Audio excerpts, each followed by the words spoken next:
පාර්ලිමේන්තු මන්ත්‍රී නාමල් රාජපක්ෂ මහතාට එරෙහිව ක්‍රියාත්මක වන ක්‍රිෂ් ගණතනුව පිළිබඳ විමර්ශනවලදී රුපියල් මිලියන 188ක මුදලක් යොදවා මෙරටින් දේපළ මිලදී ගැනීමක් සම්බන්ධයෙන් කරුණු අනාවරණය වී තිබේ. අපරාධ පරීක්ෂණ දෙපාර්තමේන්තුව විසින් මේ පිළිබඳව කොළඹ ප්‍රධාන මහේස්ත්‍රාත් අධිකරණයට කරුණු වාර්තා කරනු ලැබුවා.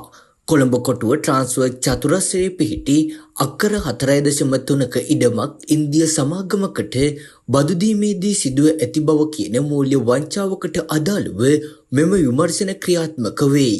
ශ්‍රී ලංකා මහ බැංකුවේ මූල්‍ය බුද්ධි ඒකකය මගින් ඉදිරිපත් කර ඇති වාර්තාවලට අනුව ජර්මානු බැංකුවකින් යුරෝ 12000ක්ද ඕස්ට්‍රේලියානු බැංකුවකින් යුරෝ 14,97,446ක්ද වශයෙන් මෙම ගනුදෙනුවට අදාළව විදේශීය බැංකු දෙකකින් මෙරට බැංකු ගිණුම් වෙත විශාල මුදල් සම්ප්‍රේෂණයන් සිදුව තිබේ. ඒ අනුව අධිකරණයට වැඩිදුරටත් දැනුම් දී ඇත්තේ මෙම මුදල් හුවමාරු වී ඇත්තේ හම්බන්තොට සහ නුවර එළිය යන දිස්ත්‍රික්කවල රෝහල් ව්‍යාපෘතියක් ආරම්භ කිරීමේ මුවාවෙන් බවයි.